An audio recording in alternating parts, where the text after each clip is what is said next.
Good evening. At this time, I want to welcome everyone and call the Nash County Board of Commissioners to order for this May 14th joint meeting with the Nash County Public Schools and Nash Community College. After Chairman Lamb calls the Nash County Public Schools Board of Education to order, Commissioner Sue Leggett will lead us in the invocation, after which I will lead us in the Pledge of Allegiance.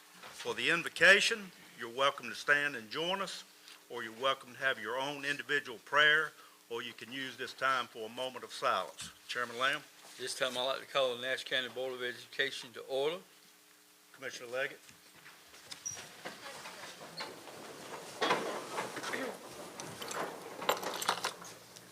Dear Lord, thank you for this day that you have provided. Lord, you know that we need the rain to sustain your earth and to sustain the growing crops. Lord, please be with us as we conduct the business of these boards and entities represented here. Give us the wisdom and discernment as we work to serve the citizens of Nash County and work to brighten the future of our county through education. We ask all these things in your precious and holy name. Amen. Amen. If you would face the flag and join us in the pledge. I pledge allegiance to the flag of the United States of America and to the republic for which it stands, one nation, under God, indivisible, with liberty and justice for all. Thank you. Now I want to call on Nash Community College President Dr. Lou Honeycutt for the Community College's budget presentation. Welcome, Dr. Honeycutt. Thank you, Mr. Chair. It's good to be here. We're always glad to come see y'all, even if it's once a year to ask for money, but that's not a bad reason to be here. But lots to share with y'all tonight. I've brought some really intelligent people with me because I'm not the intelligent one. So I'm going to show you some background information, and I'm going to turn it over to our new Chief Financial Officer, Carol Dornsief, who usually it was Adrian here. Adrian retired on December 30th. Carol took over internal promotion, and she's been incredible. So we're happy to have her here, and she'll come up in a minute. I've also got several board members here tonight.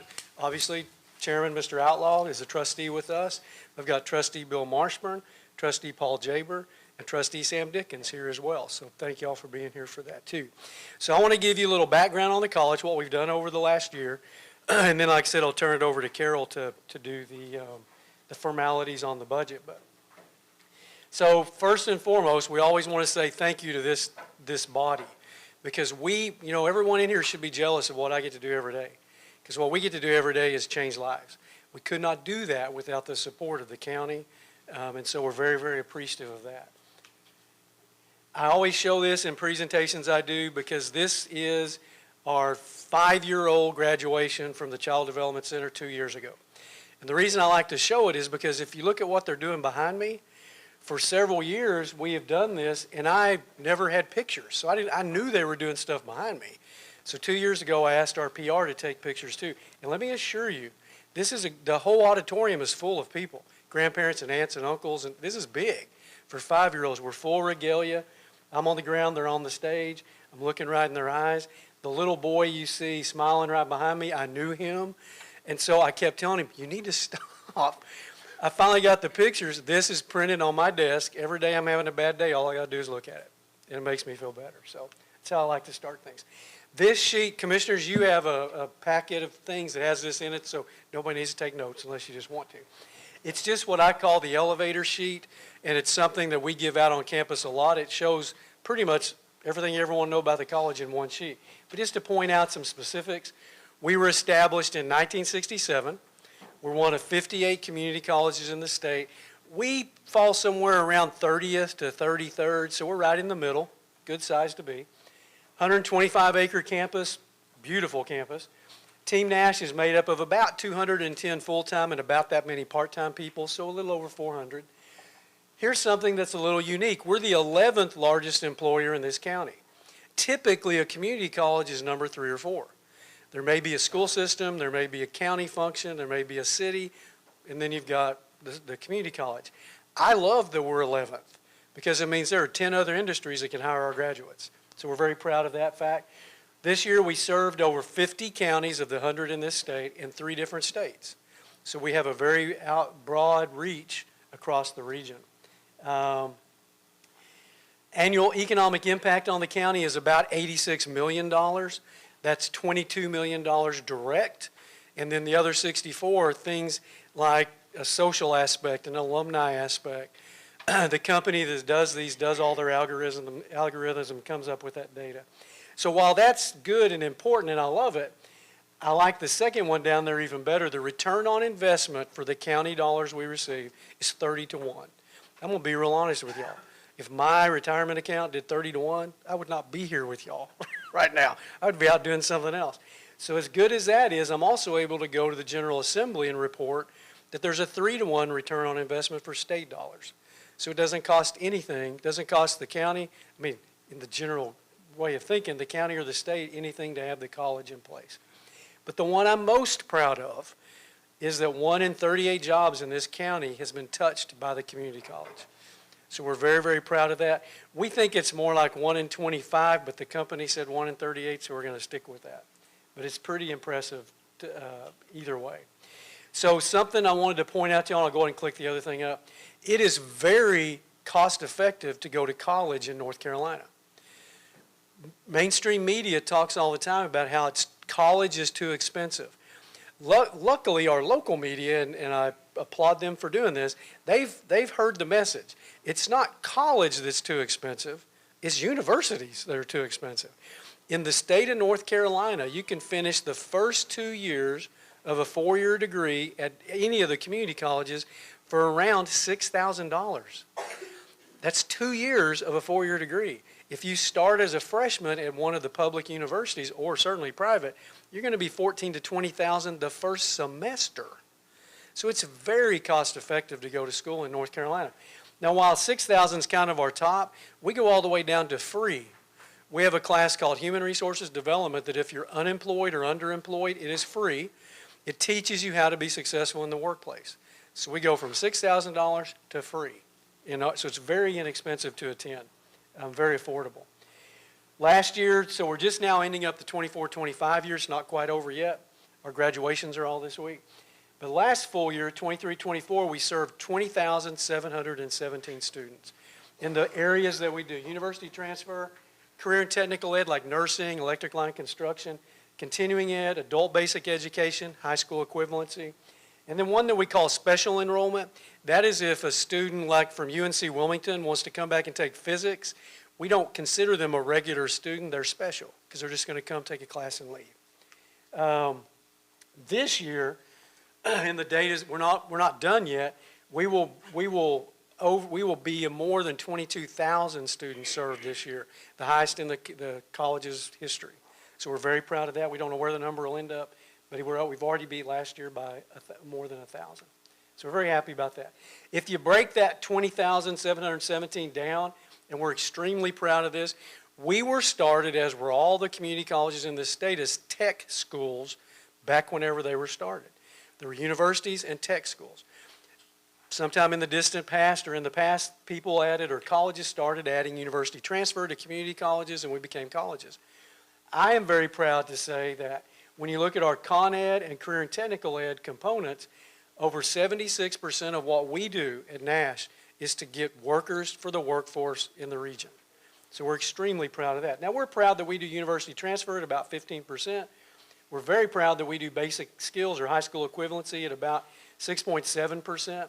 And then special enrollment's always very small to us. But the majority of what we do is skills training, and we're very happy about that. Speaking of skills training, I want to brag a little bit on our team. Now, we don't have sports teams, but we have something called Skills USA teams.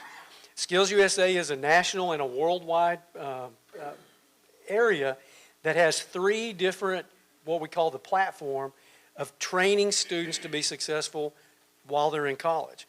There are personal skills, workplace skills, and technical skills. We are nationally recognized at Nash Community College for developing what we call the skillabus. Every class has a syllabus, right? Well, we developed a skillabus on campus. It has now gone nationwide, where we put different aspects of this framework, personal skills, technical skills, and workplace skills, in every class we have. History, English, you name it. Gets this so that our students are a little better prepared when they leave and go out into the workplace. Just to kind of give you some idea of what's happened, I know there's a lot on this slide, but we compete in state competition, And then if you win gold, you're eligible for national competition. If you win gold in nationals, some competitions go to world competition. We are very well represented every year. We have our 49 students that competed this year. 24 of them placed or won a medal. We had 8 gold medals, 6 silver, 5 bronze. Of the 8 gold medals, 5 will go to nationals and compete at the national competition this summer. Some competitions, some of the high school competitions don't move forward if they win gold. So those are great, but if you look at the other awards, we won largest chapter in North Carolina. Our Skills USA chapter has over 700 members, student members. We won what's called the Total Participation Award, which is very hard to get because you have to prove that everybody took part in projects, and if you got 700, that's tough. And then we won again we've won these nearly every year since 2013, the highest honor in the state of gold chapter of distinction. One of the newest things that's really, I'm very proud to report to you, one of our advisors who has really embraced Skills USA since I've known her and before, Wanda Tyson, was named Region 2 Advisor of the Year. There's only 5 regions in the whole nation. She now goes to nationals to compete for advisor in the best advisor in the nation. So we always have a good showing. The public school works in Skills USA. We do. We all work together at it, and we make a really good showing for North Carolina and certainly for Nash County. So I don't expect you to read all this. It's in your packet, but I had a CEO call one day. He was on his way from Raleigh. He said, hey, I have about 10 minutes. What can you show me on campus? I'm like, well, what one thing besides my office do you want to see? He said, well, can't we see the whole campus? I said, I think you're failing to recognize what we do. So I sat down that afternoon and put this together to show what it is we do. That's what we do. It's a little hard to show that in 10 minutes. So it's a great synopsis of everything that happens around campus. And it's a myriad of things. And we literally are Nash County's comprehensive community college. So just to show that up there. There won't be a test later. Where we do what we do is very important to us, and we are very spread out across the county with the exception of the northwest quadrant, and we'll talk about that. But so most of these sites that you see are sites where we do North Star digital literacy and adult basic education high school equivalency, because those are our gateways. We have so many residents in Nash County that do not have a high school diploma. You may not need one if you've worked for Cummins for 20 years, but if you're a young person without a high school diploma, you're probably not meeting your potential. So we really hit digital literacy, computer skills, and adult basic education. Our newest site is in Sharpsburg. They made some moves with the city manager's office or the city council's office. So now we're able to have classes in Sharpsburg. We're working in Castalia. We will be there soon, we think. So why aren't we in the rest of the county? Because no one else is either. There's just not very many people up there. What we are working with is Castalia, for example. They've got churches that have a van that sits there and gets used maybe once a week. We're going to work a partnership with them to say, look, you find the people that need to come here. We'll help you pay the gas, get them to campus, and we'll do whatever we need to do. So that's where we do all we do. It's pretty well spread and we get a pretty good cross-section. Don't expect you to read these, but I just want you to know we are initiative rich. And we are initiative rich to support learners. I am a big fan of what I call SL3. And that is if you stay local and study local, you will succeed locally. Every year we send some of our best and brightest out of this county and we never get them back. We've got to continue to find ways to keep them in the county. We are working diligently on partnerships with, of course, the public school, but with North Carolina Wesleyan University as well, to keep students here. Study in Nash County, stay in Nash County. One of the reasons we were very involved in this, or 3 of the reasons, our childhood poverty rate is 20.3%. That's too high for a county like ours.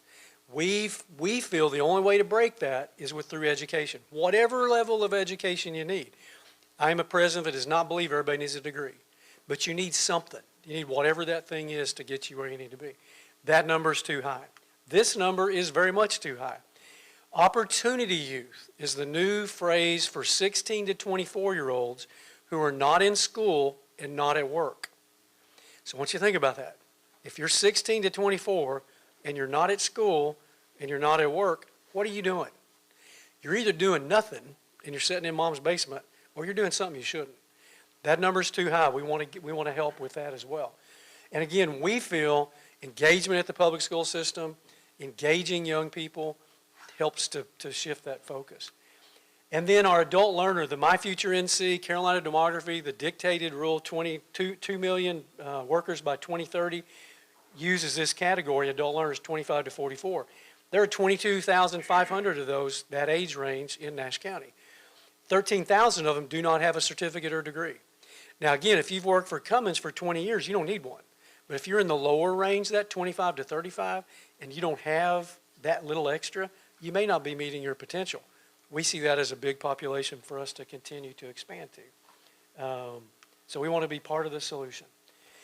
This is our campus map as it stands now. Just a couple things to show y'all. That first circle, we opened our veterinary medical technology annex last summer.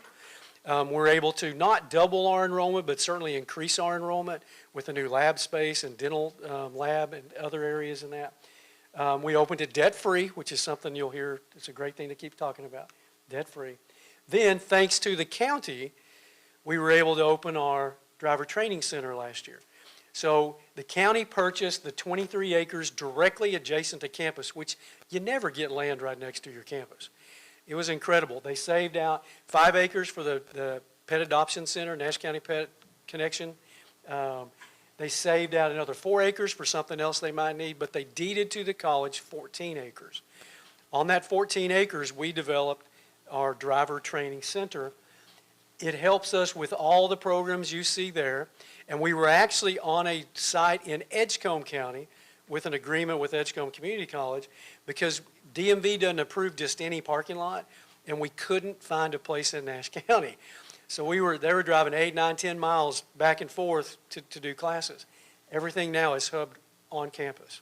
So we're very, very proud of that. Both of the projects, Vet Tech and Driver Training Center, opened debt-free, which as a president, that's something you take great pride in because you don't get to say that very often. It's thanks to Nash County, to donors, and to the state of North Carolina for their SCIF, or State Capital and Infrastructure Funds. So we're very, very proud to say we opened those debt-free. Fall of last year, we did something else. When I first met Steve Ellis, you know, I had it better than he did. I started in November of 2019. So I had like 3 or 4 months until COVID hit. He started March 1st of 20. Like 2 days later, the governor closed the state. But I met him very early on, and one of the first things I said to him is, I want City High on my campus. We have an early college on campus. All university transfers have been there since its inception. City High, mainly because we didn't have the space for it, at the time was not placed on the college campus. I think that's a disservice to the students at City High because they're in skills training. So we've said, well, university transfers on campus, but we're going to put skills somewhere else. The other thing it didn't allow us to do, we couldn't offer all of our programs at City High where it was.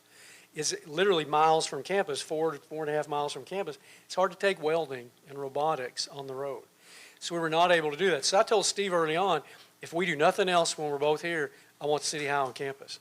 Well, with demerger, it kind of pushed our process a little faster with the school systems because he needed space where City High was for something else. So he called me about a year ago and said, we need to move your plan up. I went back to my people and said, I need space for City High. Well, we're growing again since COVID. So to her credit, she didn't look at me like I was too crazy, but my CAO went off 2 days later, came back and said she'd found room. So I'm proud to tell you that in the fall of '24, we opened City High on campus. It meant bringing a modular in, but it's going to help me make the story on what I'm going to show you in just a second. But here's the other reason why it's great.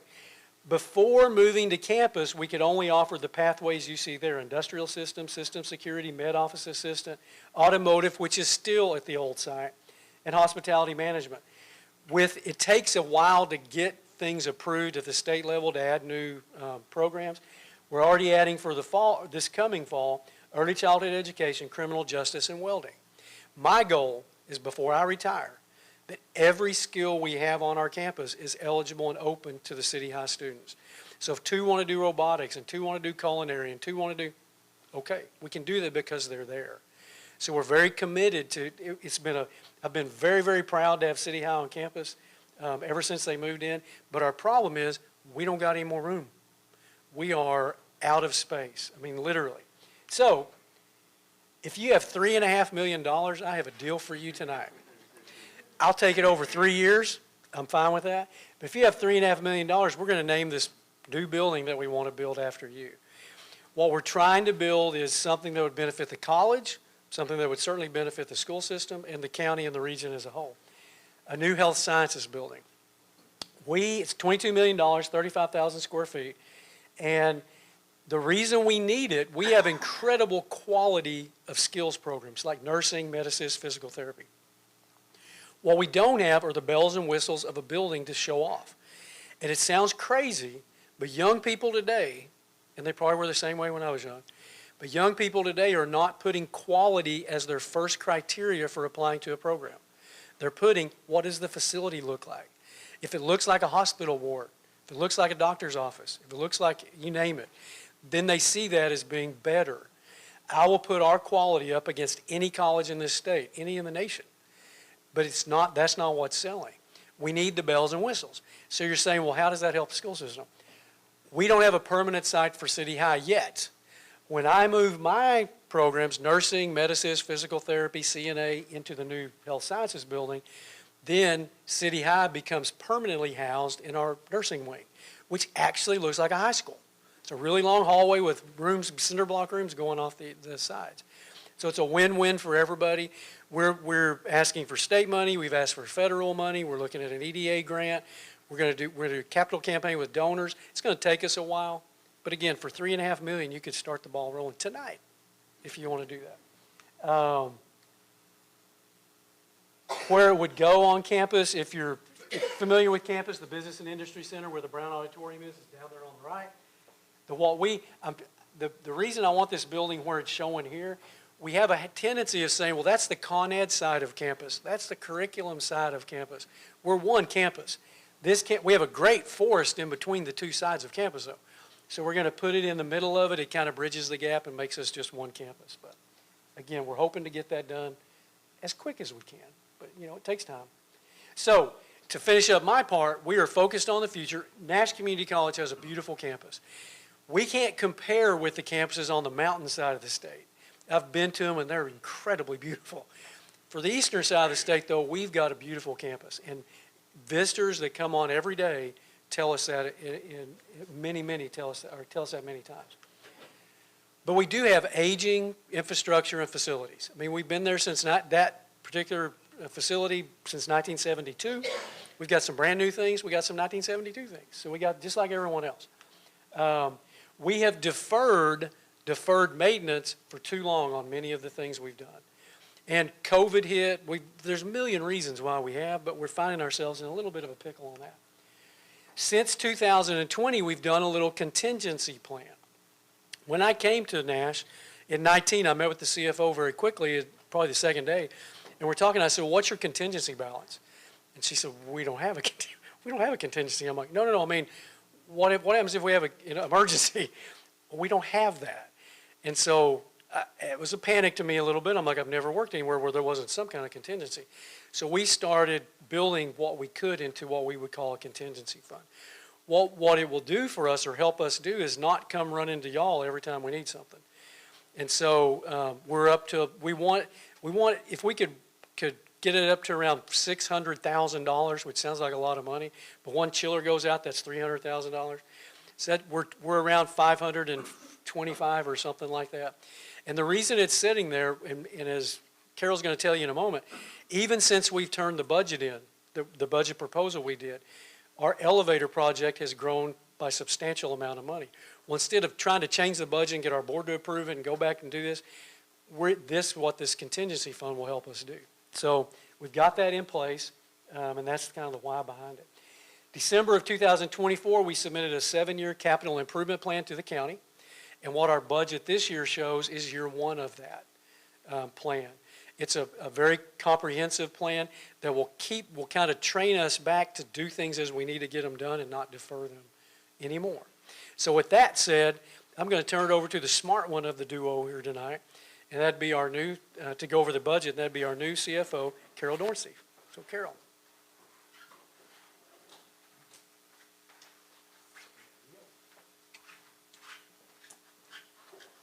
Good evening, everyone. Nice to be here tonight.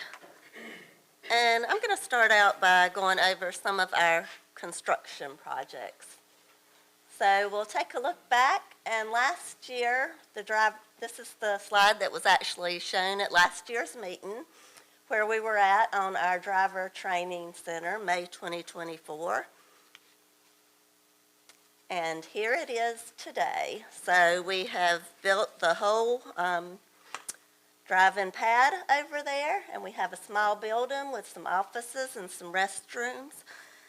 And this area is getting a lot of use from our BLET, fire, CDL, all sorts of people. Electric line construction are training on it, so it's getting a lot of activity.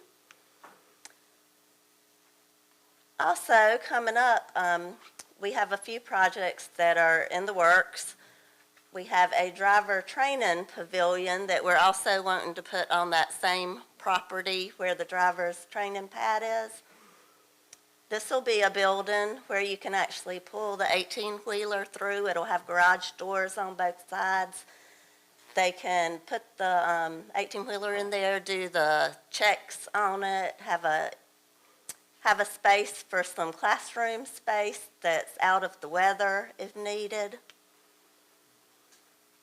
And also we'll be extending the paving there to connect that with the existing parking lot. We also have a brick and window replacement project in the works. That is funded from the SCIF funding, state capital infrastructure funds. It's a $1.6 million project. This building is 38 years old.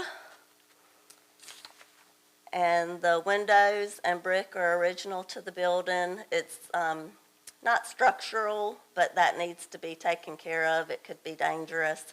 And the windows need to be replaced for energy efficiency. So this is currently being, the architect is currently doing the plans for that and the engineering, and we'll be getting started on that soon. And we have a project for the Myrtle Carter Henry Amphitheater. This is a 3-phase project. Right now we have SCIF funds for $500,000 to cover phase 1, where we'll be adding the roof and timber structure. And then later we're going to try to do phase 2 and 3. We'll be soliciting donations and looking for some other sources of funding to finish that project off. Now we get into the meat and potatoes of the matter, our Nash County budget request. So, and the commissioners should have handouts that we sent earlier with the actual budget, and we did put some descriptions off to the side explaining what some of the changes were. But we'll start off, this is a summary, 9% increase in operating budget, building maintenance and equipment maintains the same, and then that capital upgrade, which is year 1 of our strategic maintenance plan to address some of the items that we have had deferred maintenance on that we really need to start fixing, some of those items that we've kind of let slide. So plant operations, we're requesting $2,159,000, which is a 10% increase over last year. This is for a 2% salary increase for the full-time staff. We have 7 custodial and 2 ground staff included in that. Keep in mind, whatever salary increase we give will be mandated by the state. County employees typically get the same increase that the state gives our other state-funded employees. And the fringe benefit changes, these are the most recent rates that we had received from the state for these, for retirement rate and medical premiums. So those also are the state rates, and there's an increase in both of those. And then we're requesting a $2 per hour increase for part-time staff. That is 12 part-time staff. Currently, they're getting $13 an hour, and we're wanting to get them up to more of a living wage with a $15 per hour rate of pay for part-time staff.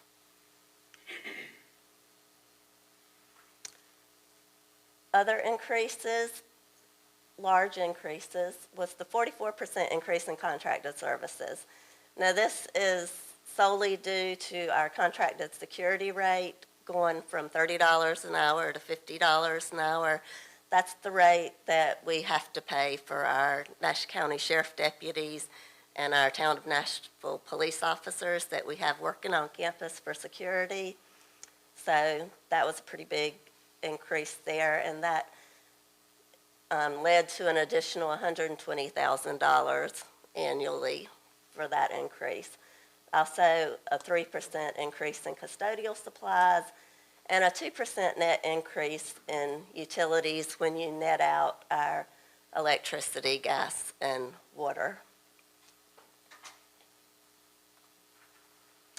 Plant maintenance, we're requesting $720,547, which is a 4% increase over the prior year. That is a 1% salary increase for full-time staff, 1 director and 5 maintenance technicians, the same fringe benefit changes. Once again, those would be the state mandated amounts. Other increases would be a 3% increase in facility repair and supplies, and a 6% increase in contracted services for our elevator contract is going up, but it's about $1,500, even though it's a 6% increase. Administration, that is going up. We're requesting $41,176, a 4% increase, and that's the 2% increase for the President's County paid salary supplement and those same fringe benefit changes. Once again, that would be whatever the state mandates. For general institution, we're requesting $232,032, an 18% increase. Now, this is due to a 10% expected increase for building, property, and contents premium, and a 10+ increase expected for liability, umbrella, and other insurances. Our agent really was expecting 10 to 15% increase, but I tried to err on the low side of that. And also, we would like to request $15,000 to increase our cyber insurance coverage. Currently, that rate, we have $1 million worth of coverage, but a lot of schools have had situations where they've had cyber attacks, and it's really been recommended by like our system office that we increase that coverage if possible. So I was trying to put a little bit of extra in there to cover that. When we get to the capital requests, we have our standard capital request of $290,000. Our basic everyday building facility maintenance, we maintained at the $275,000 rate, and equipment request at $15,000. And then here is the biggie, the capital upgrade request of $417,534, and this is year 1 of the 7-year strategic maintenance plan. Originally, these amounts have changed slightly from what was given to the county for the strategic maintenance plan back in December. Commissioner Outlaw had suggested that we try to get accurate quotes and update with today's numbers. So we did that, and the first few items actually went down a little bit from what we had estimated, so we updated with those numbers. Of course, everything is subject to change. You know, with the paving, it could go up at any point in time. And of course, the quotes we get, they tell you, subject to change, or, they may give you like a 30-day window that you can get that price. But at the time that we had done the paperwork, I was still waiting on my elevator quote.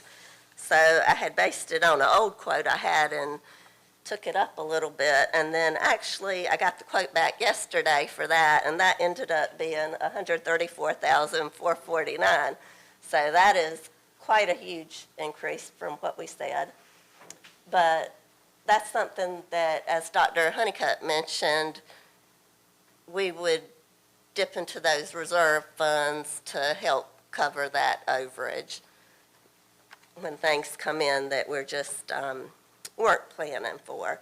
And this elevator is 38 years old, and the typical lifespan for an elevator is 20 to 25 years, so it really is reaching its end of life, and repair parts are no longer being manufactured, so if it goes down, we're looking for maybe used parts or whatever we can do to put it back together and get it operational.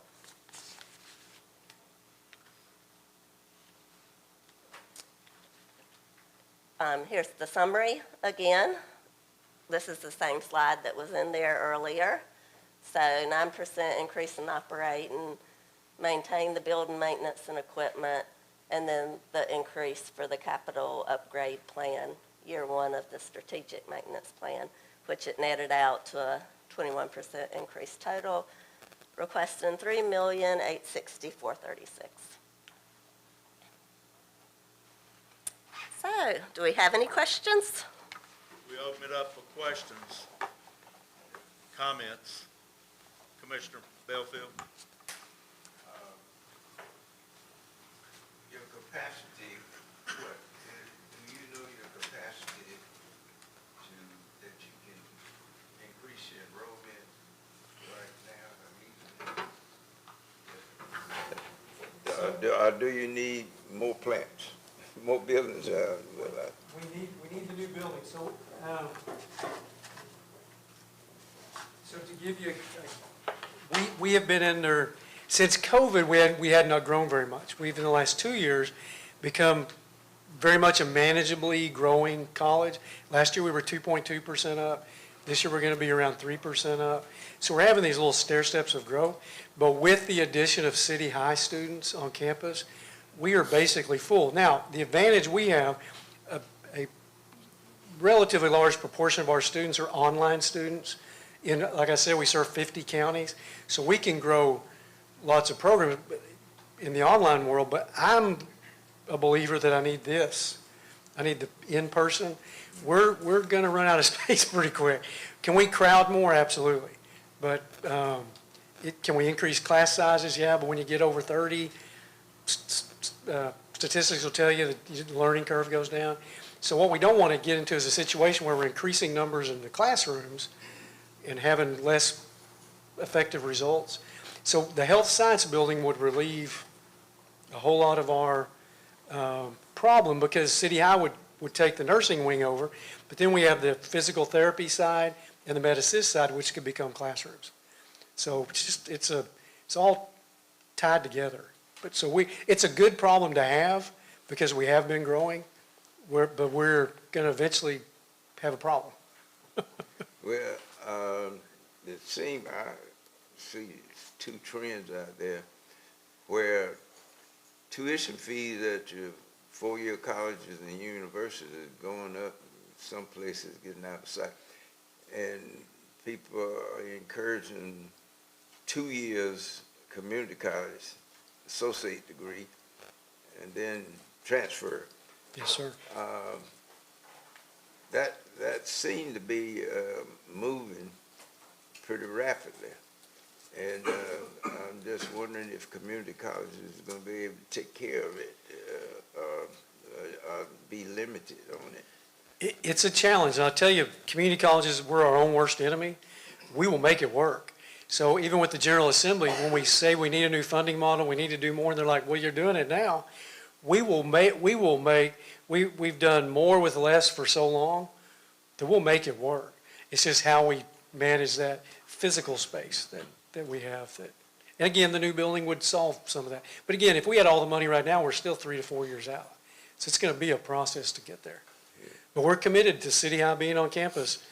As long as I'm sitting in that seat or standing at my desk, as long as I'm standing at my desk in my office, I want City High on campus. It is arguably, to me, maybe even the more important of the two high schools because of the skills component that can get these kids jobs. It's amazing what every kid that leaves City High that wants a job probably already has one, but they got people clamoring for them. If you're leaving to go to university, you got 2 more years before you're ready to do anything else. Now, we need that. We certainly need the skills high schools. So Dr. Ellis and I are committed to keeping City High in place. We have one modular on campus. Chances are we're going to have more before this is over with, which is not the best thing, but it helps me with the General Assembly to say, I don't like those modulars. But certainly we're going to do whatever it takes to make it work. Extracurricular activities, and I'm thinking about sports. I know community college, most of them are not into that. I believe Lenore has sports, and I don't know about their enrollment, but that basketball, golf, soccer, football probably be too expensive to get involved in that, but those 3 are something that could aid community colleges in growing, and not only that, but be well known in the communities where they serve. Yes, sir. There are 17 of the 58 colleges that have sports, have sports teams, but yes, sir. Commissioner Davis? Could you go back to the slide where you had the numbers $417,534? It's about 3 back, maybe. I think I can. Oh, there we go.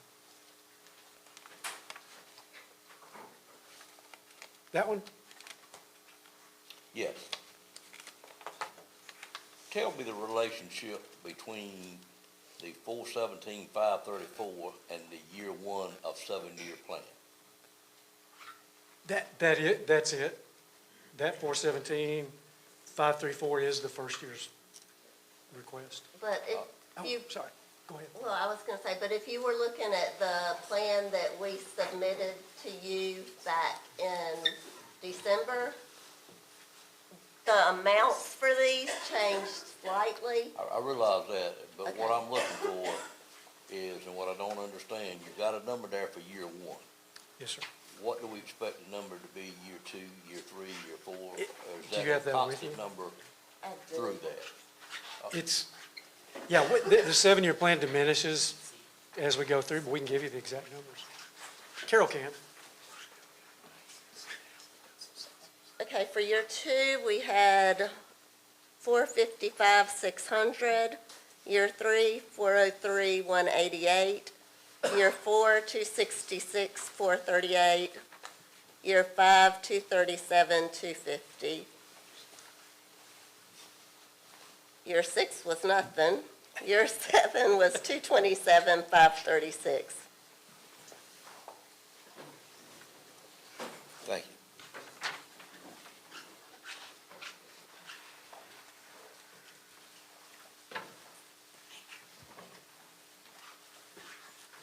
What else can we answer for y'all?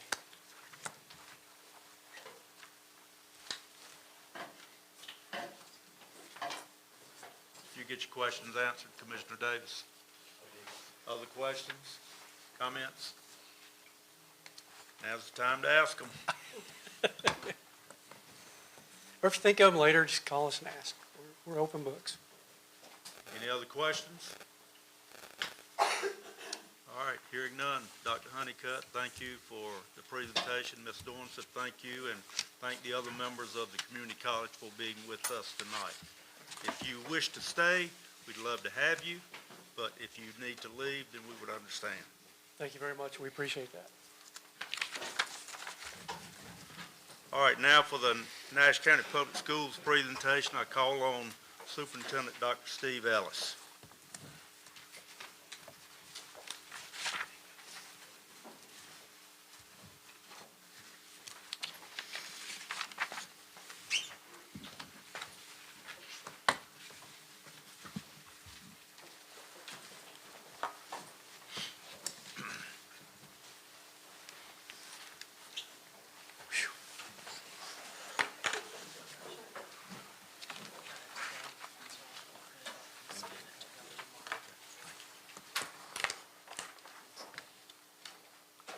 So good evening.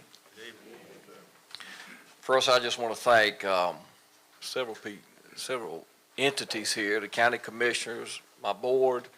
We've got senior staff back here, and we have some transportation and classified folks. Thank you for being here. First, I just want to extend a heartfelt thanks for all of you. Your continued support for education in our community is definitely appreciated. Your investment in our schools and students is not only appreciated, but it's a vital growth for this community. And I think we've seen over the few years that it has been definitely a growth, so I appreciate all your support. Your commitment to education strengthens our community, and I just thank you for all your partnerships. I see that Dr. Honeycutt left me, but I wanted to thank him for his partnership as well, because when he's talking about City High, that's truly a partnership of two entities together trying to make a better Nash County. So I appreciate it. I'm going to get him when I get out of here, though. All right, so tonight what I'm going to do is we're going to go over a review for 2024. My senior staff will be up here, and they're going to present some things, some items. We're going to go over the proposed budget, and then we're going to go over requests. And at the end of that, if you have any questions, just please make sure you let us know. 2024, a year in review. So Dr. Honeycutt came up here and bragged on Nash County Community College. I'm going to brag on Nash County Public Schools. And where I'm going to start is we were, in fact, if I'm right, we were the only district recognized by the State Board of Education for our Science of Reading this year at the State Board. That is Region 3, and people say, well, who in the world is in Region 3? Wake County, Johnston, Durham, and I call them heavy hitters, but we were the only district recognized for our performance. And that is definitely a big achievement for us. Next one is, last week we earned the Discovery Education Award. This is a District of the Year that we won. And I want you to look at those names up there. Los Angeles United School District and little old Nash County. So I want to thank my group over here. They presented that in an elementary principals meeting, I believe it was last Thursday. And I'm going to go back to this. We shared this, I believe, at our October meeting. There are 115 school districts in North Carolina. We were around 108th in 1819. And this is the percentages of low-performing schools in our district. And you can tell right there, there's only 6 school districts that have had improved their position on low-performing districts since 2018-19. So what we have done in Nash County is we have risen 75 districts. I will say that Bertie only has about 5 schools, that's all I'm going to say. But presently right now, we have only 2 low-performing schools in Nash County. So I say this because we're making some great strides. And those great strides are because, first, I got a great team, but secondly, I have support. That includes you, and I appreciate everything you've done for us. At this time, I'm going to let Angie Miller come up here and talk about the completed projects that we've had from 2024, and then we're going to roll on the agenda.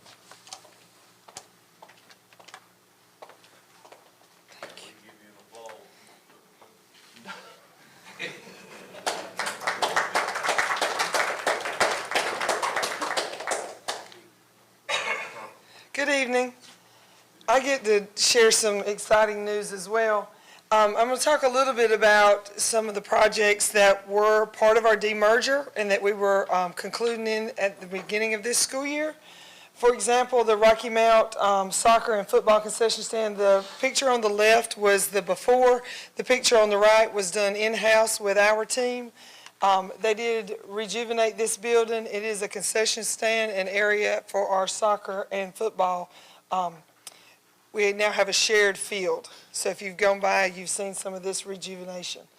This is Spring Hope Elementary on the left, and in the center, this is, we have a rotation now, thankfully, due to our board, and we have a rotation with all of our elementary schools.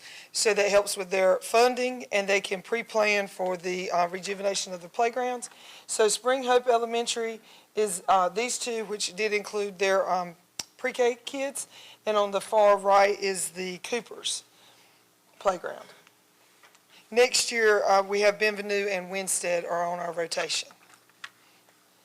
This is an exciting project that we took on during demerger. This was the auditorium renovations. I'm not sure if you remember what it looked like before, but it was very dark, gloomy, had wooden seats, and hadn't really been utilized in some time.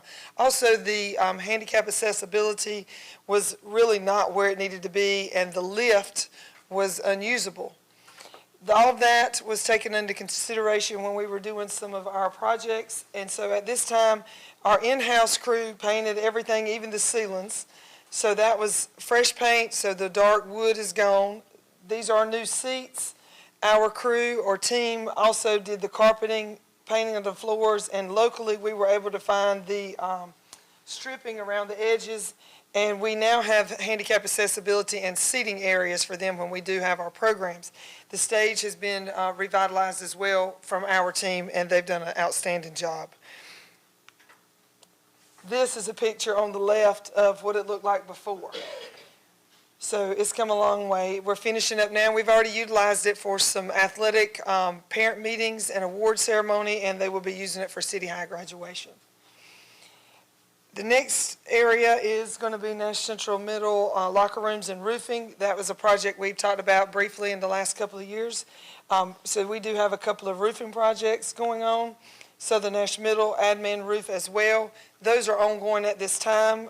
They're well in progress. Southern Nash High, the HVAC for 4 of the classrooms, this was done during spring break, and it was also done at a time we were short-handed during spring break, but it was a time they could get in the building and really work on this area. We did some of this at Williford last year, and we have done some of the other schools, but this is Southern Nash High School. They completed all of this during spring break, short-staffed. It was done in-house, and they work extended hours, and they even worked some over the weekend to ensure that it was working properly when school started. There was a slight delay in 1 or 2 of the classrooms, and we were very thankful because it was cool that morning and it didn't put us behind, so that was good. These are replacement doors for Bienvenue. This has been a project that has been, we've been having some difficulty with the Bienvenue doors for some time, safety concerns. We were able to do this during spring break as well, and that was much needed and looks really good at Bienvenue. Press box upgrade, the picture on the left is the before, and this is what our crew did in-house, rejuvenating that area for the middle school. Again, an area that is a multi-use space for several of our sports.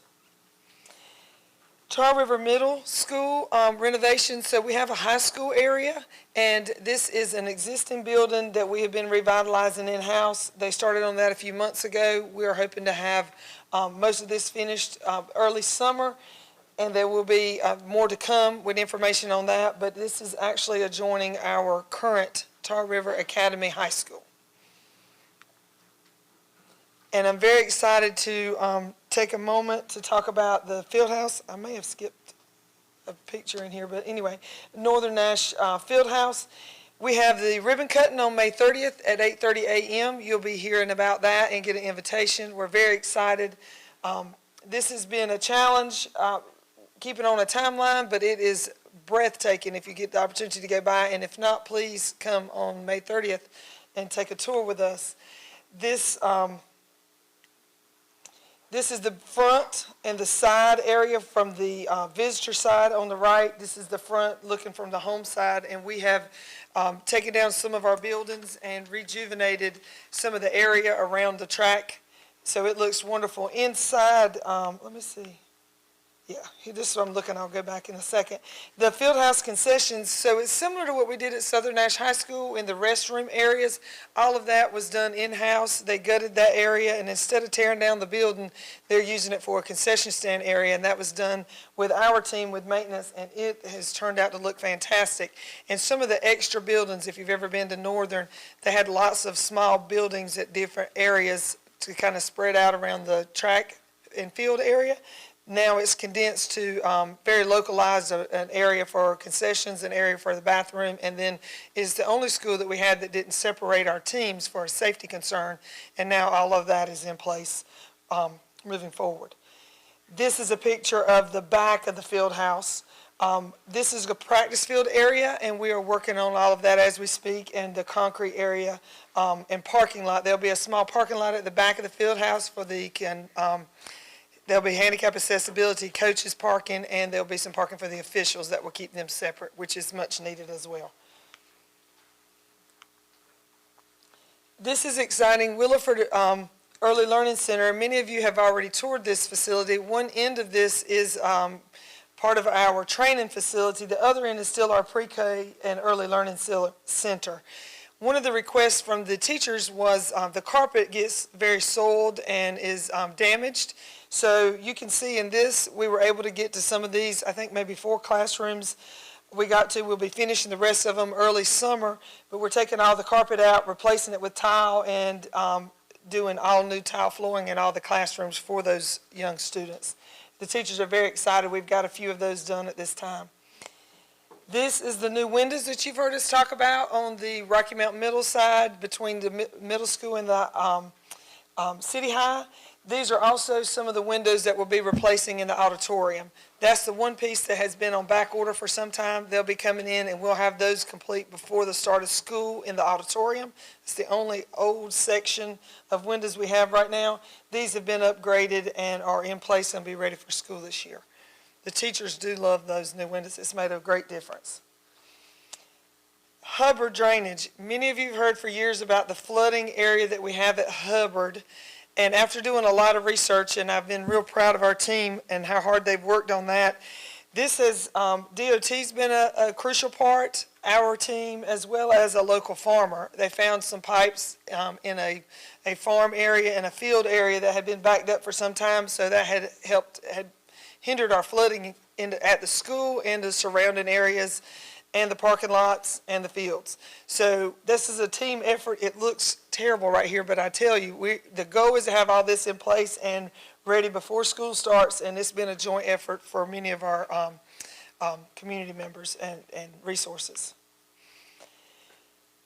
All of that is ongoing. We hope to have all of that finished up, and then moving into the next fiscal year, I'm going to talk just a moment about the mechanical systems at Williford in the pre-K wing. Not only are they going to be redoing the carpeting that I shared with you about the tile in those remaining classrooms, but when we were working on the HVAC, because we were really devoting all of our time to the revitalization of Edwards and Rocky Mount Middle School to get everything up to par, we are redoing the mechanical systems at Williford, and that will be an in-house project. Our team will be starting on that as soon as school is out.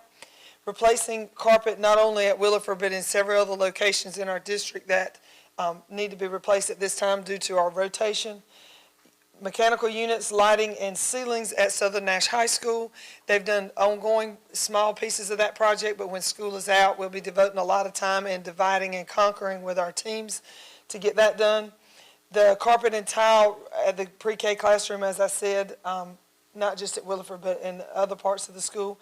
Replacing the fire alarm system at Northern Nash High School. We've been working with several teams on that.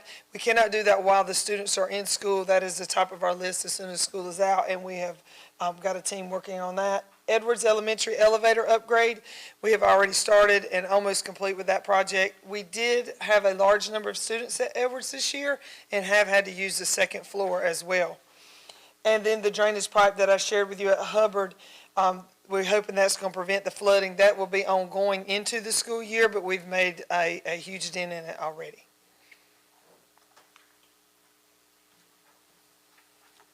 So at this time, I'll have Shanice Sanders, our Executive Director of Finance, come and discuss the district budget.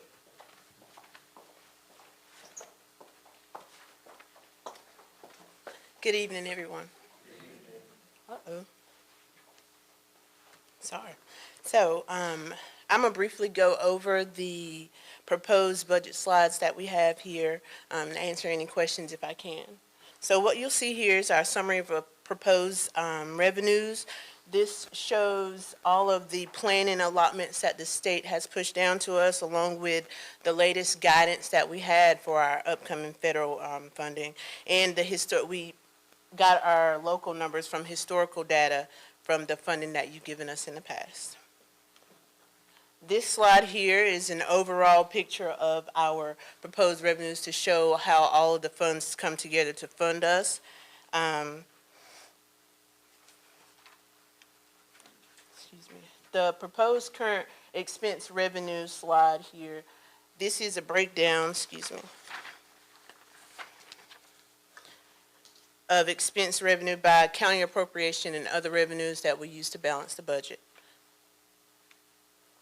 And this anticipated benefits slide here, using the information from the state Senate budget, we have the anticipated increases here for our teachers. And although they're not as high as they normally are, because usually when the increases come in, they're a little higher, but they're not this year. Our benefit increases have pretty much remained as steady as high as they normally are.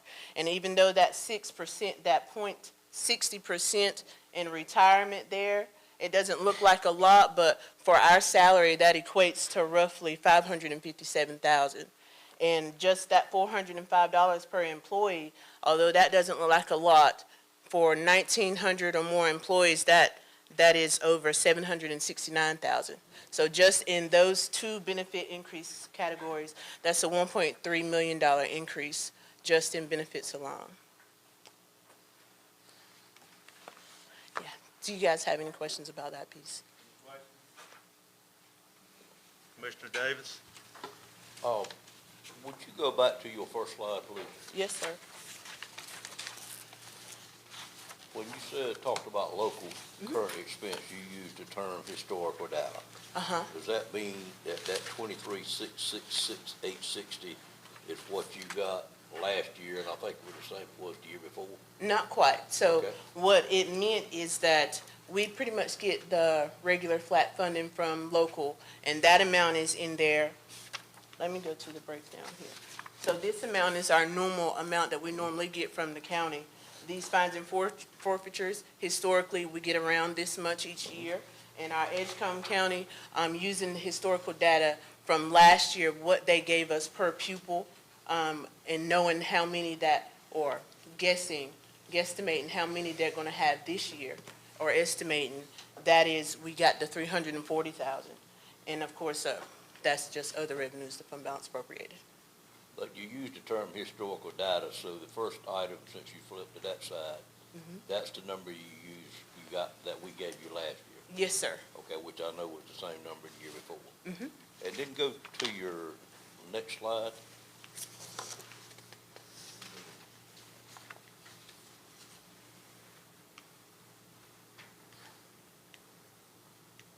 This one? It ended, the one I'm looking for ended in 81, 181 million, which is really, right there, yes. When you,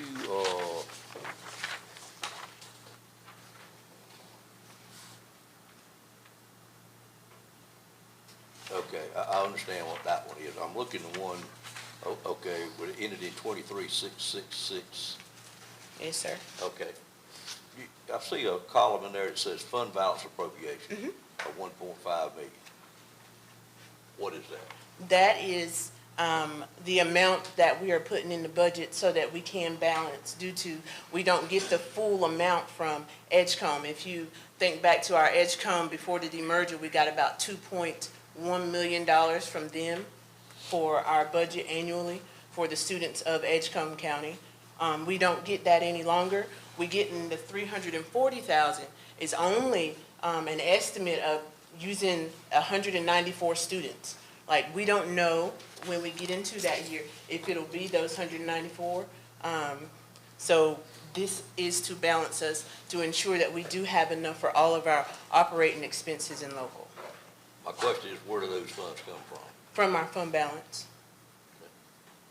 So you have a fund balance, We do, yes, sir. okay? I didn't do that.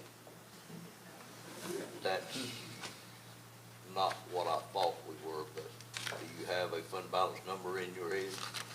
Yes, sir. Will you share it? Yes, sir, of course. So before I do share it, please keep in mind that over the years of ESSER, we were able to put expenses inside of ESSER in order to save money for the district. So there's, at the last, in our last financials, there's roughly about 10 million there, a little over 10 million. See, it's, in years past, you weren't able to carry a fund balance. I knew I saw the number of fund balance, I figured that's where the money came from because of what you able to do with extra funds. Yes, sir. But I don't think y'all have ever shared that number with us before. I don't know whether it's on purpose or not on purpose, but I think you. Well, it's shared annually in the financials. We do Okay. give that out at the end of Okay. every time that, because we have to go through an audit each year. They do share that number. I don't generally read y'all financials, but, probably read them more moving forward. But thank you, that's great information. Yes, sir. I really didn't do that. PowerPoint just disappeared, but. Yes.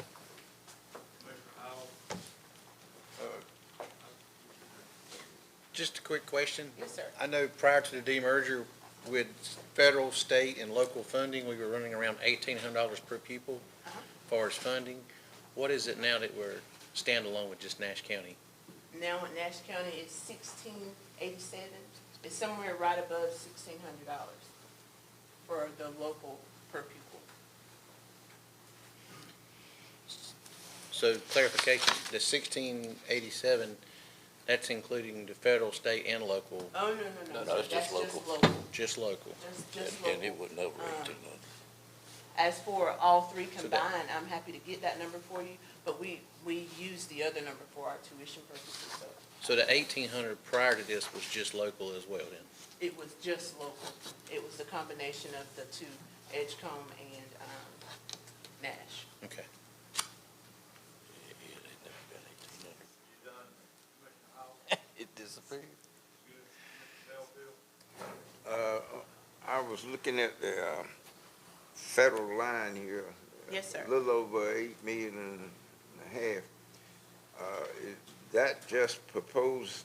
Have you been told that you're gonna probably get that?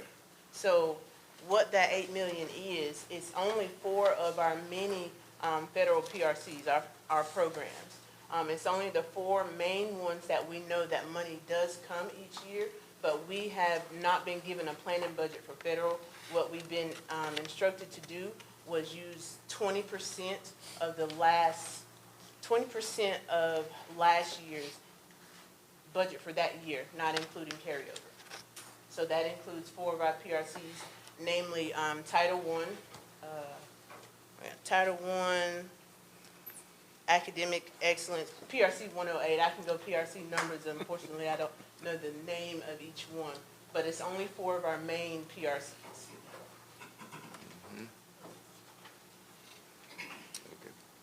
Other questions? I just have a comment. Yes, ma'am. Would you share a little bit of the background about ESSA and its use or things it can't be used for? Yes, sir. The Yes, fund ma'am. balance that you were referring to, some of the guidelines. Some people aren't aware of federal money having specific guidelines for use and that you can't use it for other things. Okay, of course. All right, so when ESSER came down, even though ESSER has ended, when ESSER did come down, it opened up the chart of accounts for much more spending than your normal federal PRCs, your normal federal programs. So it opened up for a lot of learning loss. It was mandated 20% learning loss had to be paid for out of there. And it also opened up for technology salaries and things like that, where we placed our technology budget for a little while we hadn't. That way, that was one of the main ways that we were able to save money in local. It opened up for many things. Oh my goodness, capital outlay, all the Yeah, more flexibility. It opened up a chart of accounts for all of the things we would normally have to spend at a state or local. It opened up for a way for us to spend it there and be able to save money the last couple of years. It could have been summer school, but it talks about learning loss, which means we can hire instructional coaches, but a bunch of things we could have used. It was even air quality. So when we talked about ventilation systems in schools, windows, things of that nature, that sort of opened up a lot of that flexibility so we could spend that money. Yes, ma'am. Other questions? Thank you. Okay, you want to continue with 2025 request? Fine. Mr. Davis asked about fund balance and the computer crashed. Oh, Lord. Oh, Lord. So what we've done is, we have a, all right. So what we're coming is 2025 request. We're gonna focus on three, areas. One is gonna be personnel, the next is technology, and then school safety. And at this time, I'll ask Ms. Wallace to come and speak on the employee piece.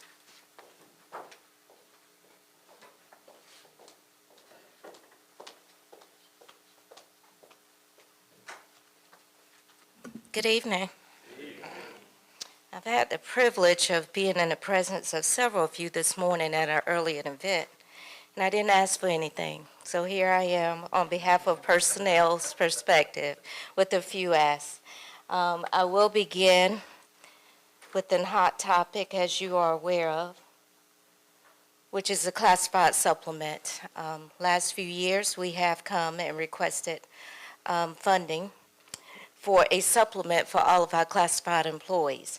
That includes our drivers, monitors, child nutrition, staff, clerical staff, maintenance, custodians, teacher assistants, district admin, coordinators, and transportation staff.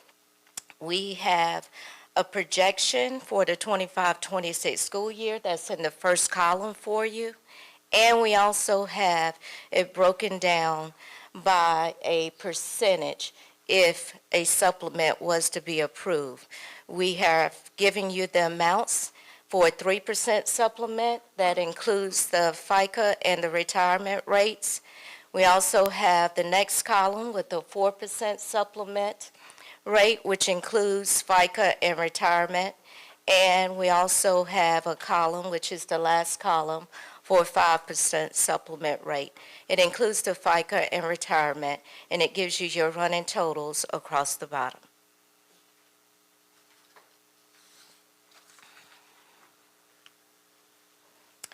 We also have another ask that includes a certified supplement increase. And right now, currently, our bachelors, and these are our certified teachers primarily with a bachelor's degree, they receive an 11%. With a master's degree, 11.5% supplement, advanced degree, 12% supplement, and a doctorate, 12.5%. If we were to receive an approved amount at 1%, it includes that first column of those rates, which includes benefits. A 2% increase is in the next column with benefits, and a 3% increase in the last column with benefits. And there's a running total across the bottom.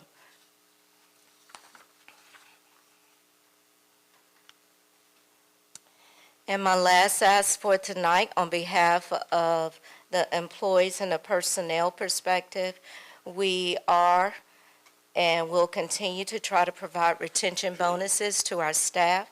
And this is for all part-time and full-time staff that remain in the district for the entire 25-26 school year. And every year since ESSER has been in motion, we have been able to provide our staff with a retention bonus at the end of the school year, just as a small token of our appreciation for remaining in the county, contributing to all of our goals and initiatives, and doing what they have been hard to do, making sure that our students are learning and are safe. Questions for Ms. Wallace on anything that she has presented? Any questions? Moving on. Thank you, Ms. Wallace.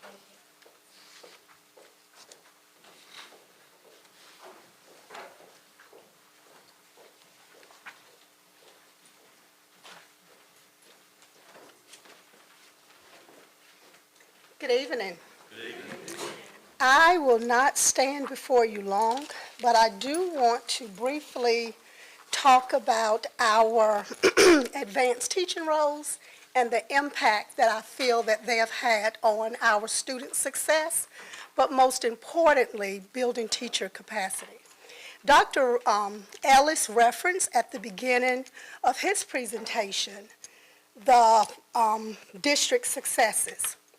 And although advanced teaching roles are not the only factor that contributed to these successes, these roles did play a significant impact. So what are advanced teaching roles?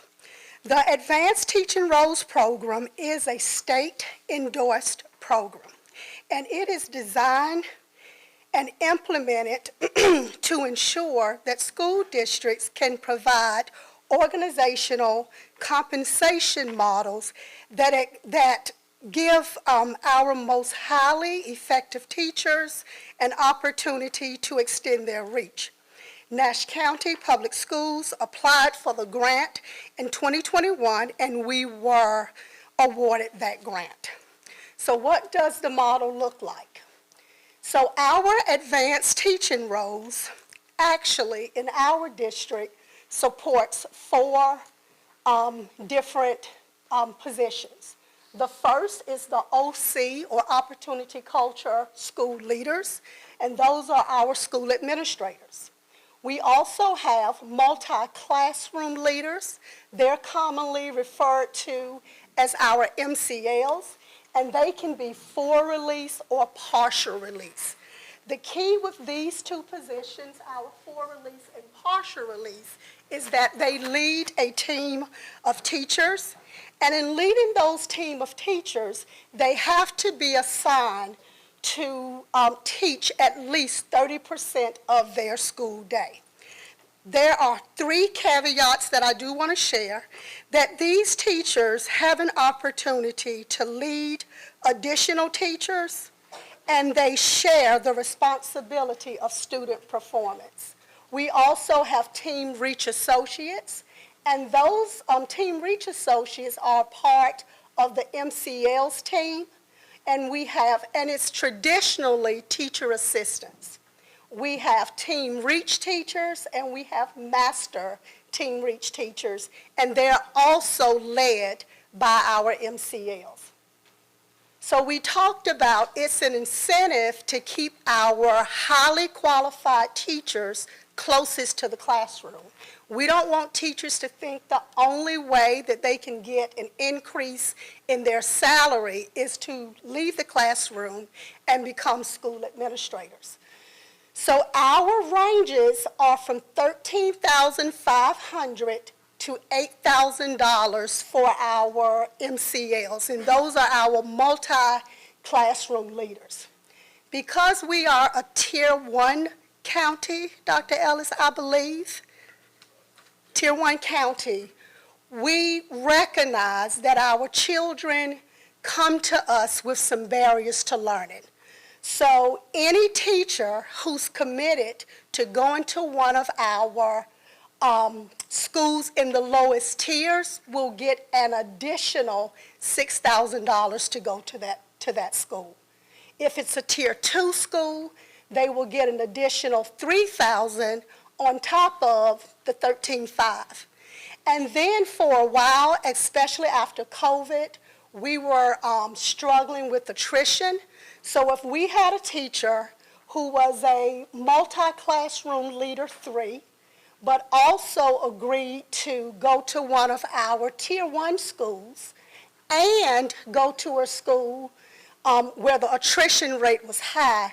That range could be from $1,250 to $750. So it's a way to incentivize those teachers who are knocking it out of the park. We also incentivize our teacher assistants who agree to take on some additional responsibilities as well. Unfortunately, we have several teachers who are entering the field through a non-traditional pathway. So what that means is when we get them, we have to teach them how to teach.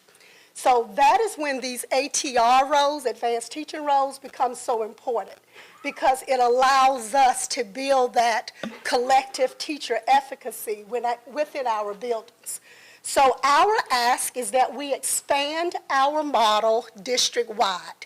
As it stands now, they're in all of our elementary schools and 2 of our middle schools. We would like to have 2 full-release multi-classroom teachers in our middle schools. And those 2 middle schools would be Red Oak Middle and Southern Nash Middle. Right now, we don't have MCLs there. But we would also want to add some partial release MCLs to support math, science, and English language arts. We cannot leave our high schools out.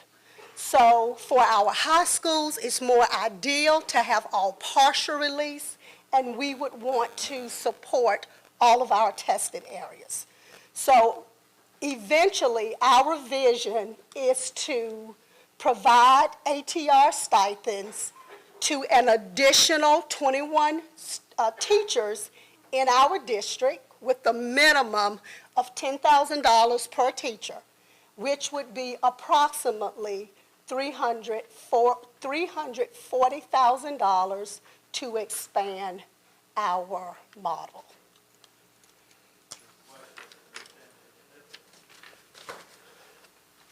Any questions? Thank you, Ms. Nancy Smith. You're welcome. If you would, when you come up to the podium, just for the benefit of the entire group, just introduce yourself. Thank you. All right, good evening. Good evening. I am Tremaine McQueen, the Executive Director of Technology here at Nash County Public Schools. So I'm here tonight to talk about something that's critical to our students' academic success and their future, and that project is our one-to-one device plan. Let's go to one-to-one. Okay, so we've completed 4 years, successful years of our device refresh plan. And in that plan, we have, and the whole goal of this plan was to have adequate devices for our students and our staff. And our goal is simple, but is very essential, and that is to equip every student and every staff member with reliable technology, and technology that also supports 21st century learning. Now, these devices are not at all a luxury, but they are the basic, essential educational tool, just like textbooks were when we were in school. If we look at this, this says this is the role of our technology. Nash County Public School uses a hybrid curriculum model, and what that says that some of the instruction may be given on paper and some of the instruction may be given on technology. And the technology is the backbone of our instruction. So we also have a learning management system, which is Canvas. We also utilize digital textbooks, and we also utilize classroom tools, and all of this depends on up-to-date devices. And without them, our teachers face added burdens, and our students as well, they fall behind, and especially in the digital world, the digital literacy world. I put together two plans. You guys have seen this Plan A before. I've been preaching this for about 4 years. In this Plan A, this is a $1.8 million ask. And what this does is maintains our current replacement cycles for our students and our staff. And this is our preferred option. As you can see, for kindergartners and first grade, they use the touchscreen devices, and this is at the 4-year cycle refresh, and this is actually the year that we will replace their devices if we were able to get this model. And you can also see that we have 3 grade levels which would be refreshed this year. That's our 2nd, 5th, and our 9th grade. And with that being said, students will keep these devices for up to 4 years, and that matches the warranty. So if you look at the Plan B, that is a $1.2 million ask. And with that said, that scales back the refreshes and with fewer staff devices as well as staggered student device refreshes, excuse me. So as you can see here, what we've done here, we put 2 grade levels as a refresh, and that's at your 3rd grade and your 8th grade. So what that means, when students receive devices in these grades, they will keep the devices for up to 5 years. Either way, sustainable funding is necessary to maintain our progress. So this next slide is numbers that matter. So many of the devices that we're using today are out of warranty or on their way to end of life. So without timely replacement, we risk the disruption to instruction and student learning. So we've managed a year without having a refresh, but we definitely cannot afford to continue delays without consequences. And as you can see on this screen, if you look at the kindergarten and first grade devices, we are nearly at 100% of those devices being out of warranty. So we are really asking for this full replacement needed for those particular grade levels. Now, if you look at the Big Rock, I just want to share Big Rocks here. If the 2nd through the 12th grade, right now, if you look at that number, we have about 6,000 computers that are out of warranty. And if we continue to wait, if you look at, I put another number there are 8,000 devices will be out of warranty by December 2025. Okay? So these figures drive the urgency behind why we are looking for a refresh on our one-to-one plan and our budget priority. All right, and I put this quote here. I just want this to really set with you guys. So in the 21st century, the digital divide is a learning divide. And the reason why I put this quote here, because it really underscores our message that technology is not supplemental. It is foundational. So, oh, well, let me go back, my bad. All right, so with that said, we're not just asking for funding. We're asking for your support to maintain access, equity, opportunity, and for every student in Nash County. Now, we've made some great use of our ESSER funding, but now we got to plan for long-term sustainability. Thank you, and I entertain any questions. Questions? Any questions? Thank you, Mr. McQueen. All right, thank you. This time, Dr. Farrell will come and discuss school safety.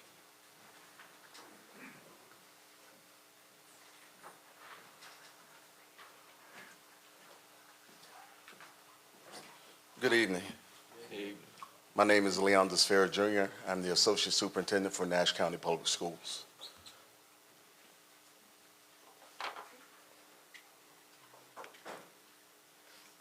So first, we'll start with our school safety grant.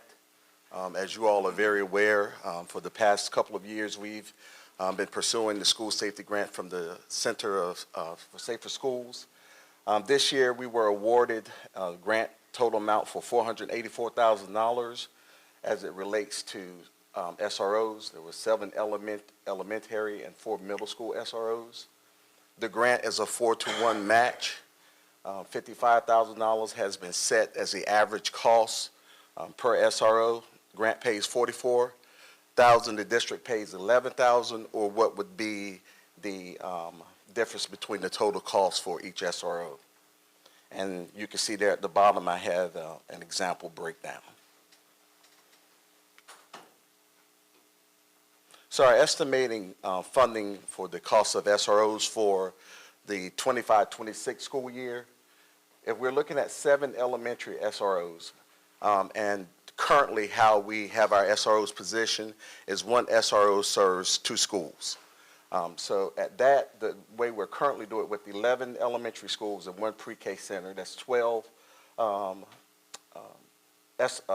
schools and 6 SROs. And we're estimating that the cost for that would be about $640,000. And one other thing I want to explain about our SROs, if we take the city of Rocky Mount, we have 4 elementary schools and we have a pre-K site. So that is 3 SROs within the city limits of Rocky Mount. There's 1 SRO that serves 2 schools, like I said, so that's 2 SROs. And then there's a 3rd SRO that would be located at the pre-K site that also provides services at other schools as needed. And it's the same thing that happens in the county. If we have 7 elementary schools in the county, there's 4 SROs, 1 SRO serving 2 schools, and then there's an SRO who's a floater. He has 1 school that's assigned to him or her, and then they float around to other schools. So the cost for that, we're estimating around $640,000. That's not a perfect science, that's an estimation. But if we had 1 SRO, 1 full-time SRO for each of our elementary schools, we're estimating around $1.1 million. For our middle schools, we have 4 middle schools currently. Our estimation is about $400,000. And we have 7 high schools, city, early college, TRA, and our 4 traditional schools. The state allots, and I may be getting ahead of myself, but the state allots us an amount of $58,840 per high school SRO. So really, the high school SROs are the only set of SROs that the state provide funding for. We use 069 funding and we use grant funding for all of our other SROs. Estimated cost to the district, we're estimating about 1.7 for the total cost of SROs next school year. Again, if we had a full-time SRO for each one of our schools, we're estimating about $2.1 million. Evolve, as you all know, we have Evolve machines at all of our middle and high schools. So now we're pursuing the opportunity to have Evolve machines in our elementary schools. Those would be 12 single-lane machines for our 12 elementary schools, one of those being our pre-K site. That cost is $995,593.20, and that is an exact cost. That is not an estimation. We are looking at doing something different than what we did with the first generation of Evolve machines that we have in the schools. We decided to lease those because at the time, Evolve was really just beginning in the business of school security. They started out for big venue events, and so it was better that those sites leased than purchased. After the past couple of years where they've really been into the schools, they've tried to make their equipment so that it's more like metal detectors so that the schools are able to get a longer life out of them. And so we're looking at purchasing versus leasing this time. And again, those are Generation 2 machines, and you can see what the cost there is. We also started last year with part of the safety grant from the Center for Safer Schools. There's 2 parts to the grant. There's the SRO part, and then there's a safety, equipment, and mental health services part where you can apply for funding. we were able to get some funding, and we started down the road of installing these safe bolts, QID lock sets. And what that does for us, some of you, I'm sure, may have heard either someone complaining or talking about the wood stops that we had to hold doors in place. Well, we're able to remove those wood stops and put these bolts into the classroom doors, and teachers do not have to worry about trying to find a key to lock the door. They can walk up to that door, hit that lock, and automatically there's an additional safeguard on that door. So we've started installing those locks for Hubbard, Benvenue, and Wade. Those are completed. And August 12th, we hope to have all of our elementary schools outfitted with these lock sets. And there's two different types of locks based on the door. And I can't get into all the science of that, but Angie can. But there are two different types of locks based on the type of door. And what we want to do next, our next phase of this, is we want to move into middle and high schools. Our estimated cost for this with middle and high schools is about $550,000. So these are all the physical security measures that we currently have in place in Nash County Public Schools. And as you can see, there's a litany of things here. You have seen this list before. There's nothing on this list that's new other than light speed. And light speed is something that we put into place this year through our technology department. What light speed does for us is if any child sends an email, instant message, and it has something in there about killing, shooting, suicide, any types of those trigger words, there's an automatic alert that is sent to that particular school, and it's sent to a group of us at the district level. And once we receive that alert, we're able to call the child in. Just this past weekend, I believe it was Saturday night, I just happened to look at my phone, saw that there was an alert. I called the principal, and the principal had already called the child's parent, and they were working through that situation. So even on the weekends, our principals, school social workers, school nurses, assistant principals, those of us at the district level, we are monitoring this light speed. Any questions for me? Any questions? Commissioner Wilkins? I just have a question, and I hope you didn't go over it when I was out, but is there any talk of cameras going into classrooms? Someone mentioned to me a few days ago about Cloud 12, K-L-O-U-D 12. Yes, ma'am. Dr. Ellis, do you want to speak to that? Yes, we have,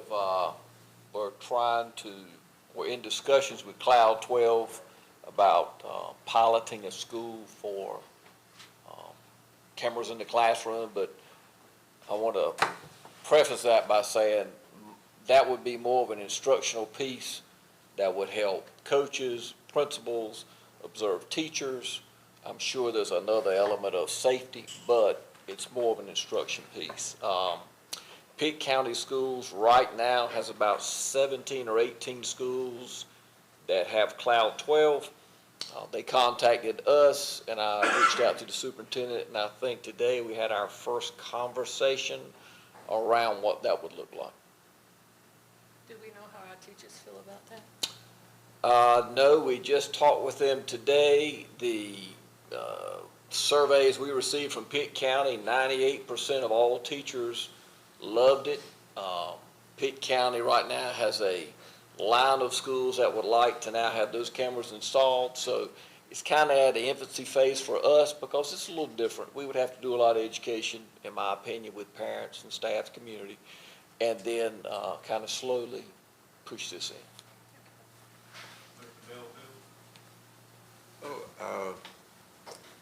The last incident I read about, a student still, in spite their security, got in the school with a gun, and he used it. Do you have monitoring situations for your officers that are working there at the school system? So the way our eval system works. SROs, yeah. Yes, sir. Are they monitored? So the SROs, because of the legal ramifications that could come about in terms of if there's an improper search, we ask our SROs not to be involved in that particular monitoring part of the eval system unless there's an alert and it goes off and then we know that there's a gun. But our SROs are in close proximity. It is school staff who are responsible for bringing students through the eval machines in the morning. And throughout the school day, because the monitoring system of eval is where you're able to move it, it goes into the front office with the front office staff. So as individuals are coming through, those in the front office is monitoring to see if there's an alert going off. So it is the staff responsibility for bringing students through, for bringing staff, visitors throughout the school day. And if there is an event where we have a student or a visitor to our school where there's a gun, then that's when SROs are involved. Other questions? Commissioner Davis? Dr. Farrow, I think I heard you say that the state only assisted y'all with SROs in high school. Yes, sir. Was there a time when they helped you in middle school?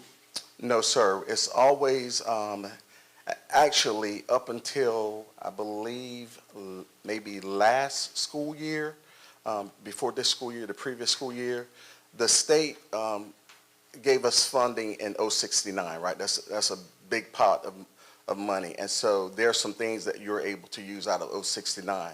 So the district, even before my time, had always pulled the fundings for SRO from our 069 pot of funding. And we only had middle and high school SROs at that time.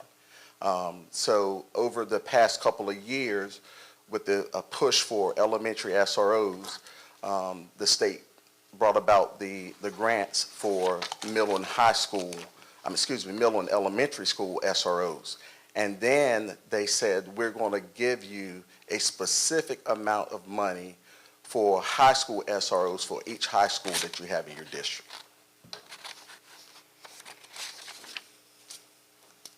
I'm not sure I understood what you said. So they're helping you with elementary and middle, or they are not? They're not outside of the grants that we apply for. Are the grants gone? No, they're still here. We received one for the 24-25 school year.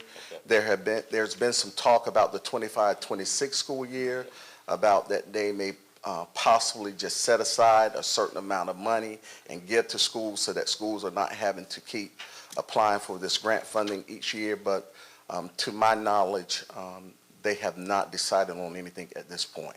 So in reality, you're getting help, but you're getting it through a grant at middle school? Yes, sir. Middle and elementary. Well, that's what I thought. Yes, sir. But you're saying it one way, I'm thinking another way. Yes, I'm sir. caught up. Thank you. You're welcome. Other questions? Other questions? All right, moving on. Total request. So the last slide is going Thank to you, be Dr. Farrell. our last slide will just highlight the total request. Teacher supplements, it's going to be that range because there's a 1%, 2%, and 3% supplement we discussed. Then you've got the classified supplements, which was 3, 4, and 5. The retention bonus, advanced teaching roles, the technology refresh, that'll be Plan A and B. And you've got school safety at 1.3, and that's a total request of about 5 to 7 million, depending on which one. Once again, I just want to thank you for your support. It's making a difference in these schools, and I thank you once again. If there are any questions at this time, I'd be glad to answer them. My team could come back up here if you have any more questions. Any other questions or comments? Commissioner Davis? Hold on, Mr. Belfield. Commissioner Davis is up. Dr. Ellis, I see your total request, but then I see the other request on the other sheet that says total request, which includes 5 other items, excuse me. Those total up to 6.74 million. And so if you go to, in other words, I hope y'all understand that the 6.74 equates to almost a 32% increase in your ask to the Board of Commissioners.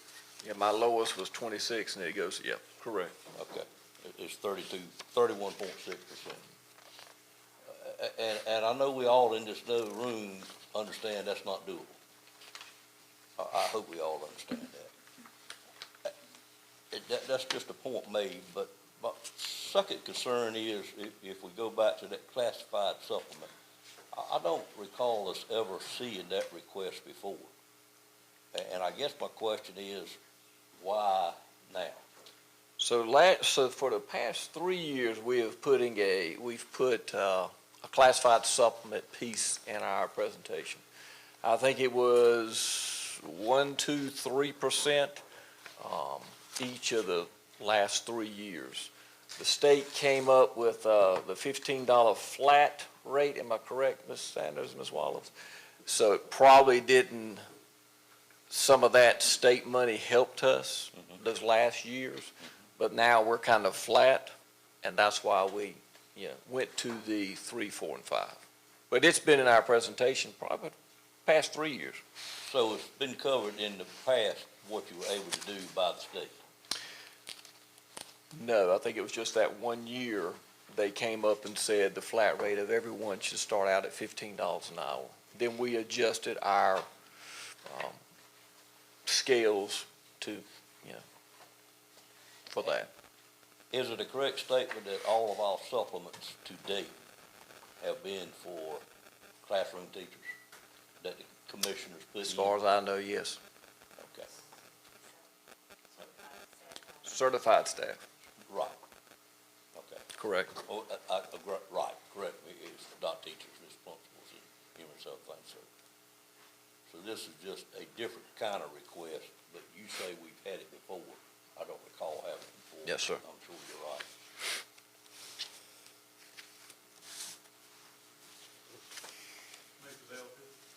Oh, first of all, I want to congratulate the system for the improvements that it made. I recognize. Thank you. And my question is, in your middle schools and elementary schools, do you have grade team teaching where the teachers are working together? We still have team teaching in middle schools.